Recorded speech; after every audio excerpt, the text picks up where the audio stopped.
Magandang hapon po sa inyong lahat.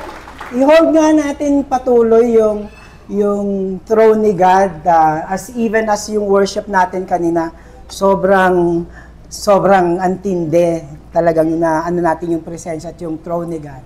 And in-uphold natin siya, yung name niya, and also His presence. Ituloy na natin po sa pananalangin para sa mga kababayan natin sa Kabikulan, Cebu. Bakit ako napunta sa Bicol? Sa Cebu po, alam naman po natin na nagkaroon, nung September 30 at alas 10 ng gabi, nagkaroon sila ng malakas na lindol. At of course, ipapag-pray natin yung rehabilitation ng mga lugar nila. So may mga assistants na dumating, yung mga agency, lahat to maging flow together para na maibsan sila. Kasi hindi pa normal, sobrang hindi pa normal. At ang mahirap pa doon, di ka pa tapos doon sa September 30 mo na trauma, meron pa rin po silang mga aftershocks. Yung mga aftershocks, 2,000 plus. Imaginin mo, doon ka pa rin. So, di ba hindi ka pa rin mapapayapa? So, we will be praying for our kababayan there.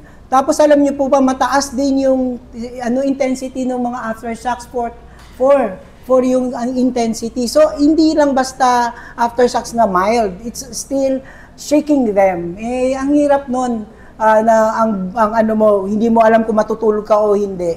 Tapos, meron pa pong maraming sinkhole na patuloy na lumalabas. So, parang yung bahay mo, kung nandun ka sa barangay, hindi mo alam, matutulog ba ako? O mahuhulog to. So, the uncertainty is so much for the Cebuanos and the rest of other Visayan region ng provinces. Kaya ipapanalangin natin, and may all the provisions, yung mga perang dumadating doon, at mga tulong ay dumating talaga at wag maging flood control project.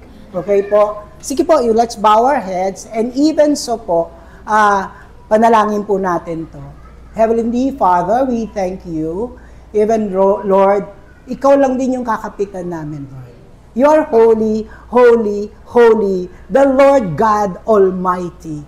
And this is true, and it is now working, even as we pray for the Cebuanos and for the rest of the Visayan region na naka-experience ng ganitong earthquake, Lord. Pinapanalangin namin ang pagbibigay mo ng kakaibang klase ng kapayapaan sa puso, sa isip nila.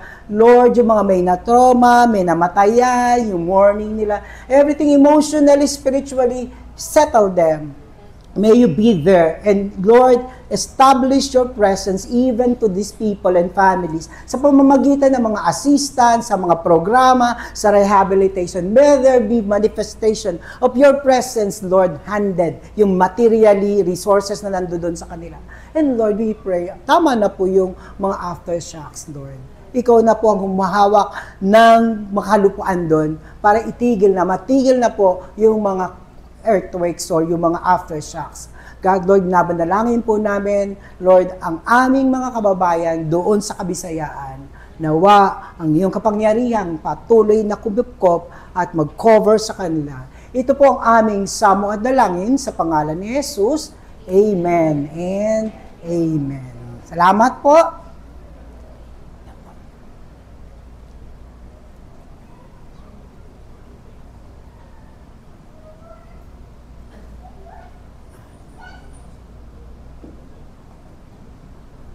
This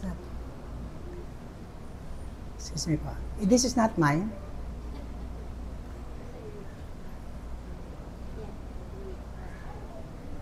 Okay po. Wait lang po natin sila. Hindi po akin yan.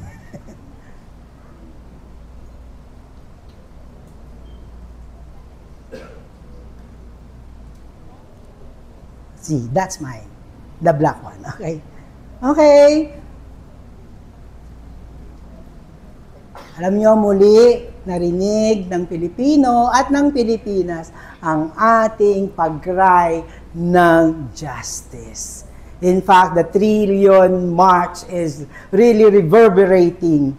At ito po ay ating pagsigaw ng katarungan. Ang paghintay natin, let justice be done in our country once again. At dito, ang kakaiba nito ay wala tayong partido. I like it. Walang partido, walang personalidad.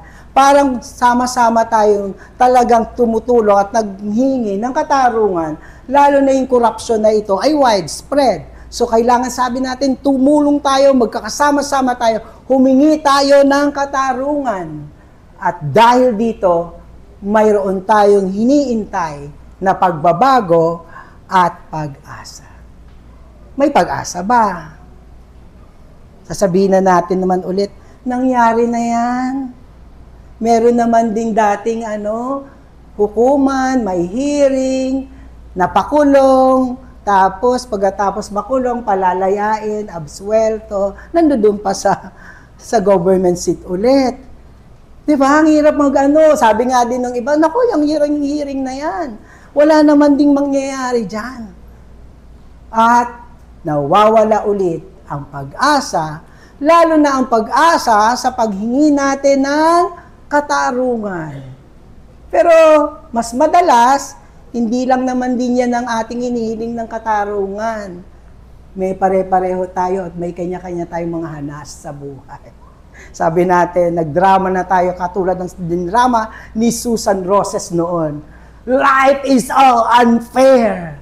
Marami na po tayo patuloy, hindi lang para sa society, hindi lang dahil sa gobyerno, sa ating mismong kalagayan, sinasabi natin unfair. Di ba po?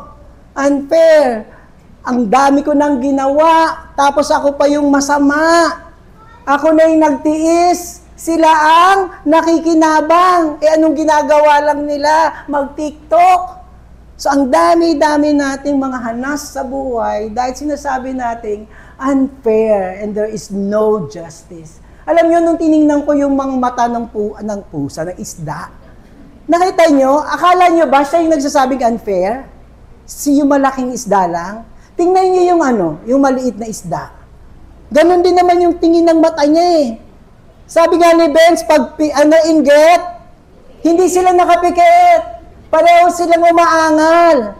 Diba? Sa pwesto nila, unfair. Sabi nung isa, unfair. We all are crying out that life is unfair. And there is no justice. Kaya nga, minsan, hindi lang sa Pilipinas, may maaasahan pa ba tayo na magkakaroon ng patas na labanan. At alam nyo, anong mas matinding krisis sa buhay natin at sa bansa ay pag nawala na tayo ng pag-asa sa hustisya. When we stop to have hope and lalo na kahit pag-asa sa hustisya ng Diyos. I'll be straightforward. Let me just say this. Justice and fairness in God is a constant presence. Even though we may not be able to see it, God is serving justice. Hindi mo man nakikita o nakikita mo, God is serving justice. And I encourage you that this is and should be our blessed hope. May hustisya sa Panginoon.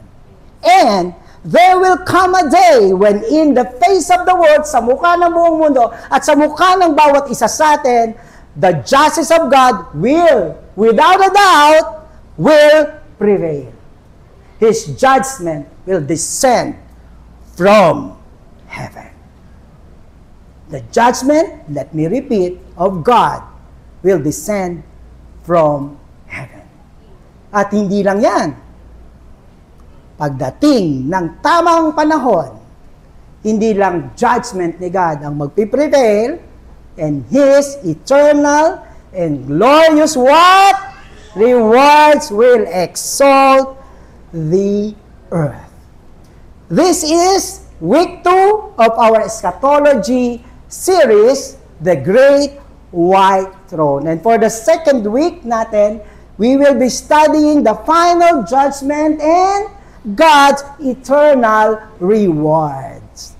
At we will be studying this in Revelations 20:11-15. But before that, let me just go over, ulitin ko po, yung Great White Throne shows sovereignty victory and the righteousness of God. Ang ibig sabihin ng righteousness ni God is the outworking of His divine justice. He rules and judges His creation impartially. Walang patas. Si God ay patas. He punishes the wicked with wrath. He keeps His promises generously. And ito na po, sabi natin, God rescues the oppressed. Let me invite you to please stand up, and we will be reading our text in Revelations 20, 11 to 15, and open your Bible in page 602. Yan, 602 po. Okay. Sisigaw tayo kung nandoon na tayo. Say amen if we are in the page 602 in the second column. Amen po ba? Are you in the page? Amen. Thank you. That is in 20 and that is in starting with verse 11.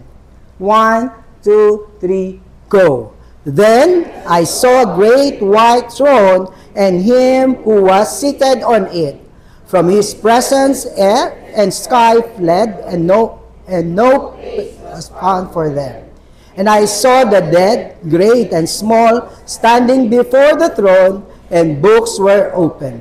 Then another book was opened, which is the book of life, and the dead were judged by what was written in the books according to what they have done. And the sea gave up the dead who were in it. Death and Hades gave up, and dead who were in them. And they were judged, each of them, according in what they have done. And death and Hades was thrown into the lake of fire.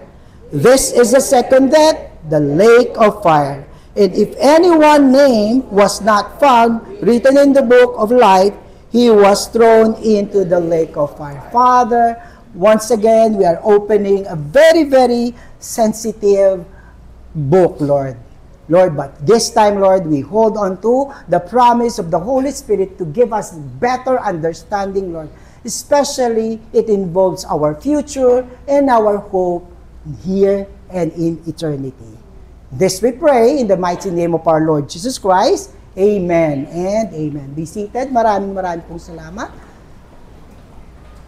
Yan. Last Sunday, we read in Revelation 19 at makita po natin very symbolical, ang daming mga images ng Revelation. And nung last week, ang nakita po natin ay ang the person or the being nandoon na nakaupo sa great white horse. Then I saw the heaven open, and behold, a white horse. The one sitting on it is called Faithful and True and in righteousness. But now, as we shift in Revelations 20, ang makikita po natin ngayon ay, then I saw the great white throne and him who was from that horse seated now to the white throne. From his presence, the earth and sky fled away, and no place was found for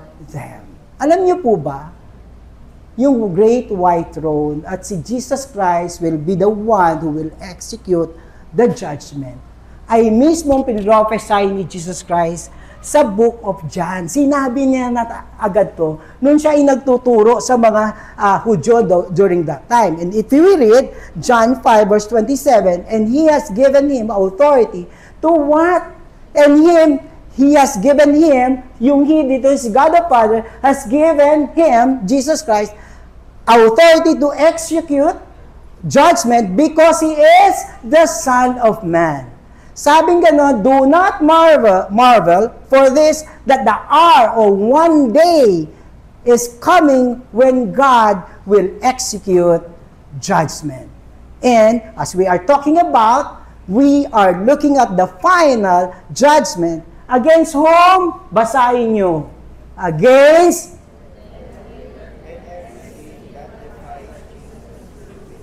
kita nyo ang term na ginamit ko, judgment, ha?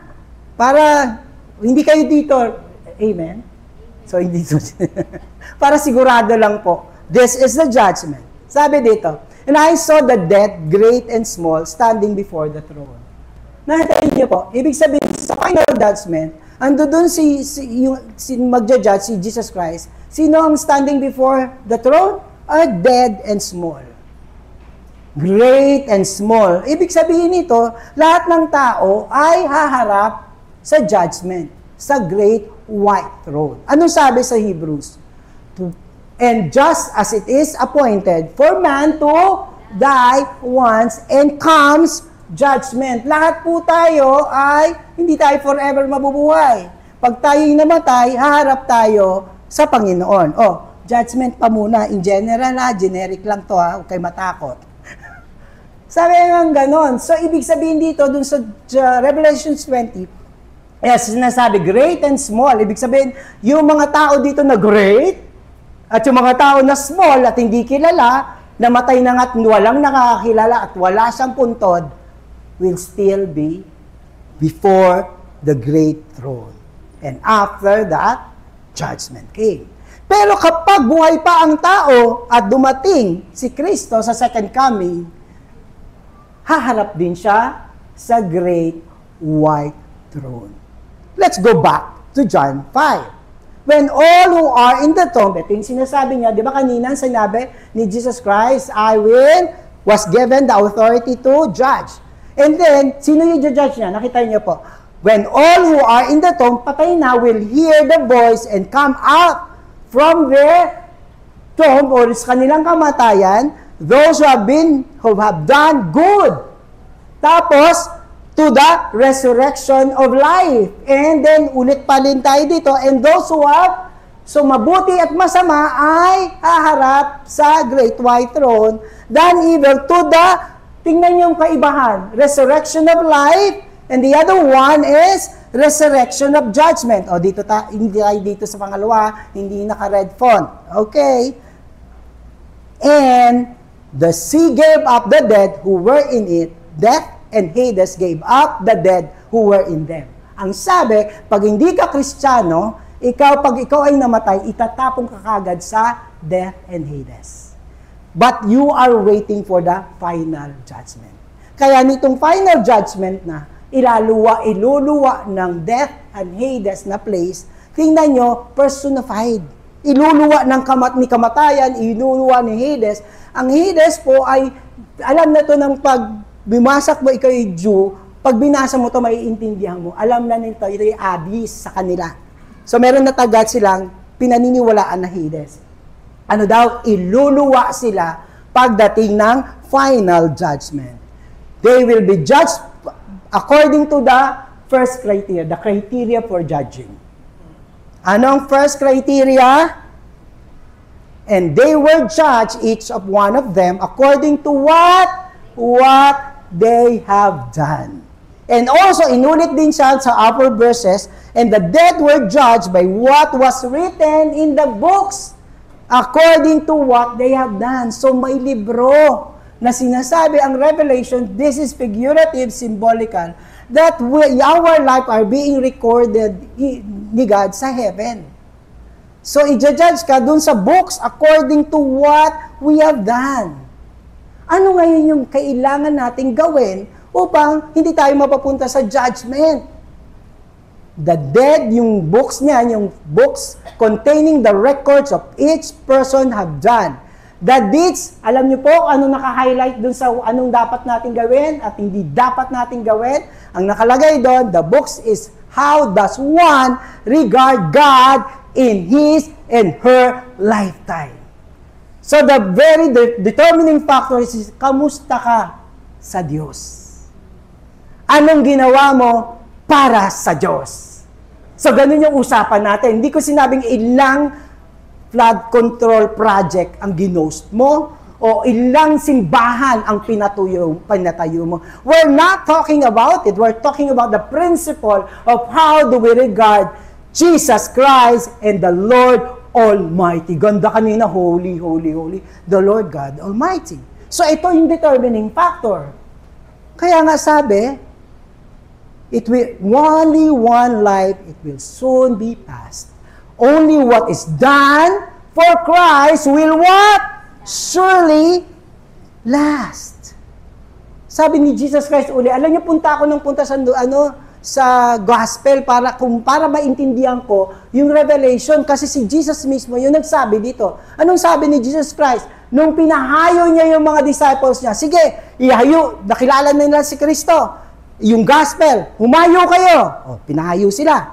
Anong sabi ni Jesus Christ? Pag humayo kayo, as you enter the house, greet it. And if the house is worthy, let your peace come upon them. But if it is not worthy, ibig sabihin, di kayo tinanggap, let your peace return to you. And if anyone will not receive the gospel, will not receive God, the one true God, the holy God, or listen to your words, look at this, nakita nyo? Yung gospel ay ang salita ng Diyos, si Kristo ay nakalagay sa gospel, si Kristo ay naroon sa salita ng Diyos. Shake off the dust from your feet when you leave that house or town. Truly, tingnan nyo po, I say to you, it will be more bearable on the day of judgment for the land of Sodom and Gomorrah than from that town or person or house who rejected the one true God. Ano ba yung sinabi? Saan kinumpara? Kinumpara siya sa Sodom and Gomorrah. Alam niyo ba yung Sodom and Gomorrah? Di ba? Sila ay nasunog. So, ibig sabihin, mas matindi pa pala yung parusa sa Sodom and Gomorrah sa mapaparusahan sa mga di tumanggap kay Kristo on the day of judgment. Ano pa rin ang criteria dito sa anong dapat nating gawin? Shema. Ano sabi ng Shema? Hear, O Israel. Hear, O man. Hear, O world. The Lord our God. The Lord is one. Remember, nung time na ito, ang buong mundo ay kumikilala sa maraming Diyos. Pero ang Israel, ang natatanging bansa na kumikilala sa iisang Diyos. Kaya anong sinabi? The Lord our God, the Lord is one. Love the Lord. Paano yung kinikilalang Diyos? Anong sabi niya sa utos? Love the Lord, your God. Please read. 1, 2, 3, go. Parang nahihirapan kayo. Okay. Gawin na. Love the Lord with your God with all your heart, and with all your soul, and with all your strength. These commandments that I give to you today are to be put upon your hearts. Impress them on your children. Hindi lang sa'yo, ipasa mo sa mga anak mo. Ganon katindi, on the first few pages or books of the Bible, this Shema, this primary commandment of God on how do we live our life, to love God. Balik tayo kay Kristo. Anong sabing ganon? May pumunta sa kanya the rich young man. Sabi niya, good teacher, what must I do to inherit eternal life at hindi ako mapunta sa judgment? You know the commandments. What particularly commandment? Good teacher, inulit pa rin. What must I do? Naulit ko. Sorry. Muna ako dito. And he said to him, you shall love the Lord your God with all your heart, with all your soul, and with all your mind. This is the great and the first commandment. Di ba? Ganun pa rin. Bata pa tayo, ito na yung commandment sa atin. Kahit di ka nag-theology, kahit di ka nagpunta sa seminary. Di ba yun? Kahit yung mga hindi pa nagpupunta sa simbahan, sinabi na to. Alam na to. So may bago ba? This is so basic. Jesus Christ Himself entitled or brand, the commandment is the first and the greatest commandment. Masasabi ba ng tao na hindi sila nabalitaan? No, this is it. To love God. Not only in heart, in mind, but also in our strength. Hindi lang dito lang sa puso at sa bibig. Kung hindi sa buong buhay and how we behave. And hindi pa tapos. The royal law. Please read. 1, 2, 3, go. And a second one is like it. Oh. Ang bilis sabing mahal ko ang Diyos. Pero yung katabi ko, sinisiko ko. Diba? Basic. Hindi na nga ako nag-10 commandments eh. Dalawa lang. This is it. Hindi magsasabi ang mundo na ignorante sila. Kasi ever since this world, sinabi na ang two great or royal command. Bigay ko po yung context nung sinabi to ni Lord. May ano po. Yung rich young man, para lang ma-relate. Yung rich young man, sabi niya, nagawa kong lahat. Nung sinabi ni Lord sa kanya, dibenta mo lahat ng mga kayamanan mo at sumama ka sa akin. Perfect siya sa 10 Commandments. Kala niya lang.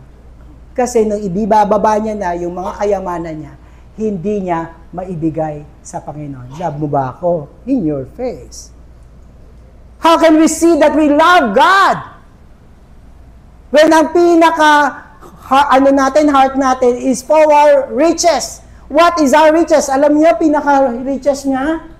Sarili niya. Ang yabang-yabang niya pang, kaya ko ang 10 Commandments, alam ko yan. Yung pala, ang Diyos niya, yung sarili niya. Bukod pa sa marami siyang pera. So look at this. Who is our God? Who is our ultimate riches? Walang iba, kundi si God. And going over dun sa atin, the next criteria for judging is the next book, which is what? The book of life. Ano nakalagay dyan? List of names who will be with the Lord forever. Figurative ring to, God knows kung sino sa Kanya. Wala tayong magja-judge yan, hindi naman yung Christian yan. Uy, ang bait-bait niya, ang galing ni pastor, pero hindi mo alam kung nasa listahan siya kay God. So, bawal mag-judge. Kasi si God ang may listahan. Anong sabi dito? Revelations 20 verse 12, Then another book was opened. Kanina yung books of what we are doing, which is the book of life. And if anyone's name was not found written in the book of life, he was thrown into the lake of fire. Sino ang hindi mapupunta doon sa book of life? Yung hindi naglalove the Lord our God. Hindi na naglalove ng others. Basic rule ni God. At anong sabi? Death and Hades were thrown into the lake of fire. This is the second death. Alam niyo po ba? Kanina sabi ko, pag namatay, tapos hindi kinilala si Kristo, hindi kinilala ang Diyos, ano daw? Pupunta sa death and Hades. Tapos iluluwa sila, harap sila sa great white throne. Pagkatapos, may second death sila. Double whammy. Saka sila itatapon sa lake of fire. Doon na yung eternal destination ng mga taong hindi kumikilala sa Panginoon. The final destination and punishment for those who rejected the Lord and live a life of what? Dishonoring Him. Nakakita niyo ba ang palaging point and subject ay anong ginawa mo para kay Kristo? How do we honor God? At dahil po, sabi dito sa Romans 2 verse 4, Or do you presume on the riches of His kindness and forbearance and patience, not knowing that God's kindness is meant to lead you to what? Repentance. Now, the Lord is giving people and the world His kindness. Ang bait ng Diyos. He will do everything para makita mo ang kanyang kabutihan at sinasabi niya, lead to what? Repentance. But in verse 5, but because of your heart and yourself on the day of wrath, when God's righteous judgment will be revealed. Wrath na. Ngayon, invitation for repentance sa susunod sa white throne, the wrath of God. Ano yung last week sa Revelations 19? Anong gagawin niyo sa paghahatol? Wine press. Yung grapes, di ba? Dinudurog para makuha lang yung katas. Yun yung symbols na ginamit ng Diyos. When God's wrath will be given to the people who did not or rejected God and His Word. Di po ako nananakot. Kahit last week pa, sabi ko, Lord, ang hirap naman po. Pero, nakalagay sa Bible. Punitin ko na lang yung 20. Revelations 20. And, eto na, para si John Piper na makipag-usap sa atin. Anong sabi dito? It will be unspeakably terrible for anyone who goes there to the lake of fire without any experience of good, no sight of beauty. Sige, maglaway ka dito sa beauty. Maglaway ka sa sounds. No bodily pleasure. Doon wala. No gratified appetites. No satisfied desire. No hopes fulfilled. That's for everybody there. Those who joke that they'll rather be in hell, drinking with their bodies, than in heaven with the stuffy saints. Naku, ayoko niyan. Baduy yung mga si Kristiyano. Dito na lang ako sa hell, kasama ko pa yung kabady-body ko at mag-iinuman kami, are ignorant of the reality in the terrifying way. What is hell? It's not funny. They will not be having a good time. That's the description doon sa Bible at nirelate lang ni John Piper. Di ba sabi, ayoko sa langit, baduy, boring. Sige, pili ka. Yung lahat ng pinagpalit mo sa langit, wala doon sa impyerno. That is the Word of God. Revelations 20, further, in verse 7, and when the 1,000 years are ended, Satan will be released from his prison and will come out to deceive the nations that are at the four corners of the earth, Gog and Magog, to gather them for battle. Alam nyo, iligay ko rito ang final destination ni Satanas at ng evil. Anong sabi? After 1,000 years. Hindi to literal na 1,000 years. Ang gusto ko lang i-emphasize dito, anong kainitnan ni Satanas at ng kanyang mga kademonyo. But fire came down from heaven and consumed his allies and himself. And the devil who had deceived them was thrown into the lake of fire and sulfur were there. The beast and those false prophets were there, and they will be tormented day and night forever and ever. Tapos na. Done deal na si Satanas. In the last Sunday, it's the final battle. This is now the final judgment for Satan and his cohorts. Justice will be finally served. Evil and the wickedness, final destination is eternal torment. Satan shall not be permitted to enter and trouble humanity again kasi kukulong na siya. And believers will have serenity and security forever. Wala nang demonyo. Wala nang tukso. And also, at the end of time, Jesus' absolute power will one day destroy Satan and usher in God's kingdom in full completeness.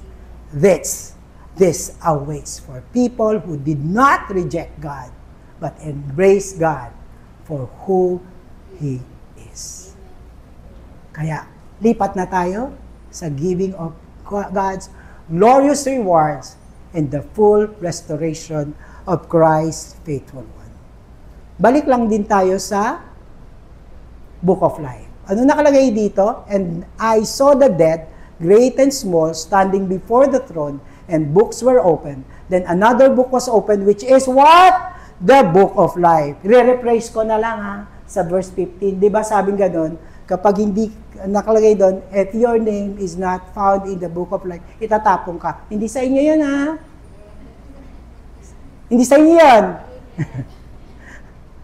And if anyone's name was found written in the Book of Life, he will be with the Lord forever. And I saw that. Tapos sabing ganun, yes, palakpakan natin. Ang pangako ng Diyos, ano sabi niya sa Hebrew? So Christ, having been offered once to bear the sins of many, will appear the second time, not to deal with sin anymore, but to save what? Those who are eagerly waiting for Him. Bakit mo aantayin ng Diyos kung di mo naman siya tinanggap? Ngayon, inaantayin natin ng Diyos kasi tinanggap natin siya bilang Panginoon at tagapagligtas. Now, pero, merong books of what we are doing din, kasama din tayo. Hindi lang niya itatapon sa lake of fire. Ano naman to? Punta tayo kay Paul sa Corinthians. Anong sabi rito? For no one can lay a foundation other than that which is laid, which is Jesus Christ. Now, if anyone builds on the foundation with gold, silver, precious stone, hay, and straw, each one's, ito po yung kinuha ko para, bakit connectado? Each one's work will become manifest for the day, the judgment day, will disclose it because it will be revealed by what? Fire, and the fire will test what sort of work each one has done. Pati ang ating mga efforts, ang ating buhay ay ititest sa fire. So, ibig sabihin, pag tinignan niyo po dito, kapag ikaw ay gold, tinest ka sa fire, anong nangyayari sa ginto? Lalong kumikinang kasi ginto ang works natin. Kung ito'y silver, kikinang. Kung silverstone, kikinang. Pero kapag wood, ano nangyayari sa wood? Nasusunog. Medyo matagal, pero masusunog. Lalo namang tong work na hay and straw. Di ba sunog sa kagad? Our works will undergo the test of fire. Paano ito mangyayari? Sa lower verse. If the work that anyone has built on the foundation survives, hindi nasunog, he will receive a reward. If anyone's work is burned up, he will suffer loss. Though he himself will be saved naman, but only as through the fire. Pero pagdating sa langit, masusunog lahat ng ginawa natin. Anong cue? Kung anong nasusunog at hindi nasusunog, hindi dito, For no one can lay a foundation other than which was laid. Kapag ang ginawa mo, ang pundasyon ay sarili mo, magmamayabang ka, kanina yun ang foundation. Kay God ba yun? Hindi. Masusunog lang yun, kuya. Kahit sang katutak pa yung ari-arian mo at ginawa mo. Pero kapag, glory to me, susunugin yan doon sa kalangitan. Pero kahit ang simple-simple ng iyong tinrabaho, pero buong puso mo siyang ibinigay, naglingkod ka sa isang tao, na ang kaya mo lang ibigay ay yung kusing na ginawa ng widow's mite. Tumaginting hanggang langit, at ito ay naging ginto. It's again boils down to one thing. It's about God. It's our devotion to God. At the end of the day, in all this life, it's about you and God and your heart to God. Love the Lord with all your heart, with all of your soul, with all of your might. Love others as you love yourself. Very basic. Walang komplikasyon. Ito, para further ma-push natin to, therefore, do not pronounce judgment before the time. Walang hatol-hatol, bawal judgmental, nakamamatay. Before the Lord comes, who will bring to light the things now hidden in the darkness, and what will disclose the purposes of the heart. Yung cases natin, yung ginawa natin, yung pagpipreach ko, what discloses on the day of judgment is the purpose and the motive of the heart. That then each one will receive the commendation from God. If we do all things for the glory of God. And that's it. Hindi tayo para ng papel. Hindi tayo paramihan. Damihan. We are not talking about numbers. We are talking about the heart who is fully devoted to the Holy Lord God Almighty. Kaya mga kapatid, if life is sin and unfair. Trabaho ka ng trabaho, ministry ng ministry, di ka pinapansin. Binigay mo na, ginawa mo pa to. Tapos ikaw pa yung natalo. I know. Serving God, loving God with all our heart, soul, and spirit is not easy. Mahirap. And there is the strong tendency to umayaw na. Wala naman nangyayari eh. I committed my life to God, but why is it this like? Lord, unfair. Remember this, the test of fire. Whatever we do for God, whatever we do to the least of our brother, we are doing it to God. The basic law of life, the basic law of the heaven. Kaya, my encouragement, lalo na sa mga masisipag at masigasig na nagpapaka-Kristiyano, wala kang ginawa na hindi nakita ng Diyos. Isinusulat niya ito sa libro niya. The Book of Remembrance. At kasama doon sa sinusulat niya ang iyak,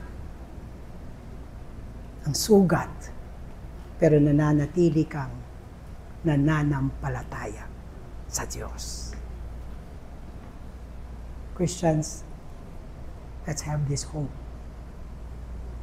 and do not despair for standing for God, for holding on the torch of the gospel, for still iisa lang ang panampalatayanan, walang iba kung hindi ang Diyos. Let's go, be faithful. Kasi si God ang ultimate audience. Sinasabi ko to sa sarili ko, nabasa ko sa libro ng servant leadership, the audience of one, and my audience will always be God. So I'll stay and I'll struggle even though to be faithful to God. Participate actively in the call to pursue, to follow, and obey God. Saka may second commandment, di ba po? Love God. Love others as you love yourself. Love, not indifference. Kasi mahirap sa mundong ito na hindi, ang trending ay to judge.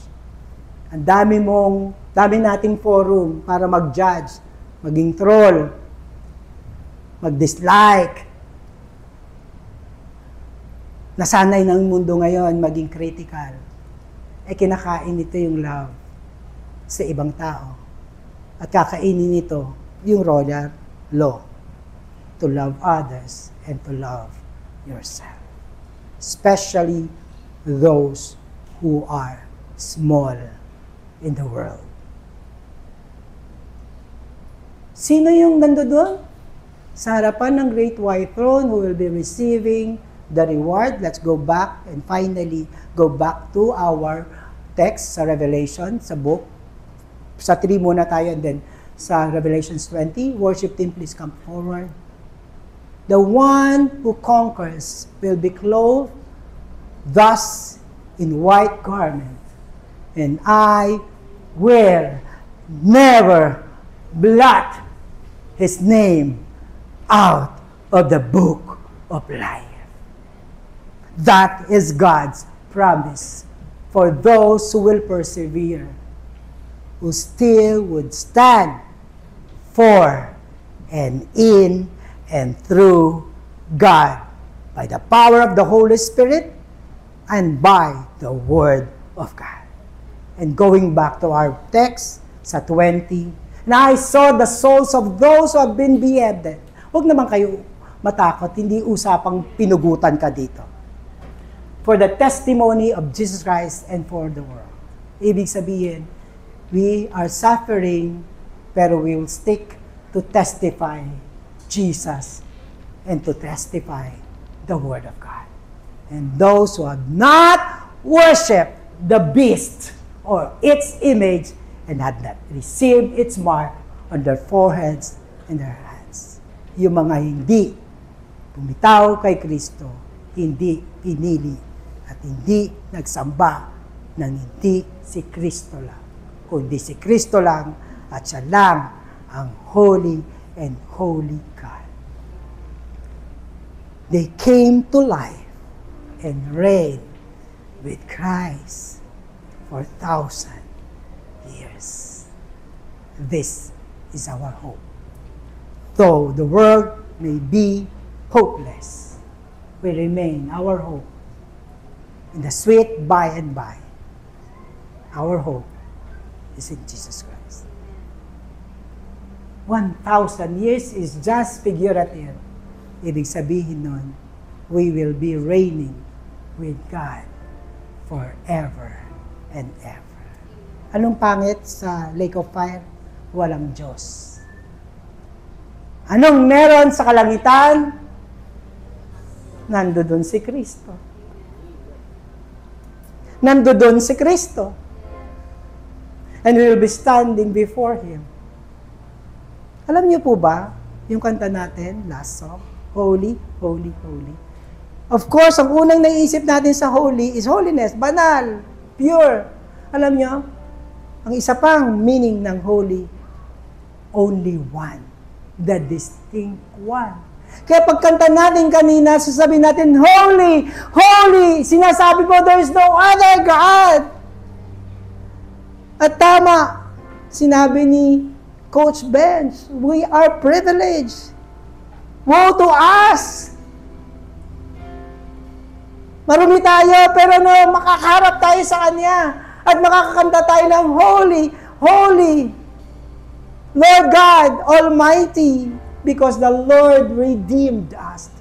Because we accepted the Lord as our Lord and Savior. At pumapalpak man mismo yung faithfulness natin, it is still God's forbearance and blood that will cleanse us. Na pwede tayong tumayo, just as now, to face before the great God. To sing to Him, Holy, Holy, Holy, the Lord God Almighty. Let's establish the great God and His throne in this place, in your life, in your home, in your workplace, in your family, particularly in your heart.